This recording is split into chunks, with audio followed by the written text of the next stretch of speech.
पूर्णिया से निर्दलीय सांसद पप्पू यादव कोर्ट पहुंचे तो जज के सामने फूट फूट कर रो पड़े। कहते नजर आए कि हुजूर बचा लीजिए, सरकार मेरी हत्या करवाना चाहती है, बचा लीजिए हुजूर। कोर्ट रूम में जब सुनवाई के लिए पहुंचे थे तो उनकी ये शब्द थे और फूट फूट कर रो रहे थे। पप्पू यादव जज के सामने हाथ जोड़कर खड़े रहे और जज विनती करने लगे उनसे। कोर्ट में जब पप्पू यादव पेशी के लिए आ रहे थे तब भी कैदी वैन में उदास और भावुक नजर आ रहे थे। दरअसल मंगलवार को पटना की एमपी एमएलए विशेष अदालत में पेशी हुई। इस दौरान भावुक होकर अपनी जान को खतरा बताया। जज के सामने हाथ जोड़कर उन्होंने कहा कि उन्हें साजिश के तहत मारने की कोशिश की जा रही है और उनकी सुरक्षा सुनिश्चित की जाए। मीडिया रिपोर्ट्स के अनुसार सुनवाई के दौरान पप्पू यादव करीब 20 मिनट तक जज के सामने हाथ जोड़कर खड़े रहे और फूट फूट कर रोते हुए अपनी आपबीती सुनाई। उन्होंने आरोप लगाया कि उन्हें पीएमसीएच में लावारिस छोड़ दिया गया था और वार्ड के बाहर एक इंजेक्शन लगाया गया, जिसके बाद उनकी तबीयत बिगड़ने लगी।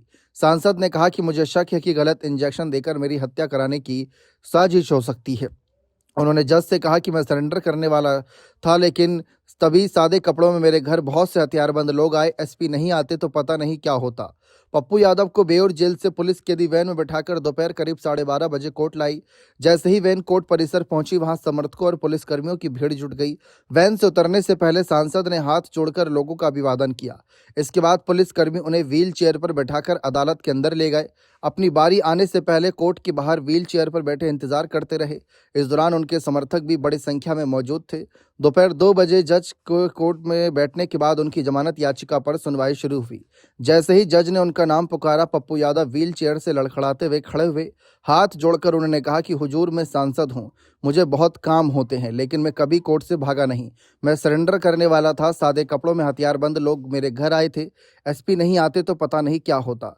उन्होंने आगे कहा कि उनके साथ दुर्व्यवहार किया गया और उन्हें पीएमसीएच में असहाय स्थिति में छोड़ दिया गया।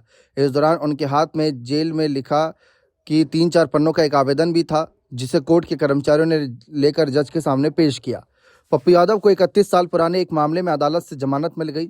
हालांकि बुद्धा कॉलोनी और कोतवाली थाने में दर्ज 2 अन्य मामलों में जमानत नहीं मिलने के कारण वे फिलहाल जेल में ही रहेंगे।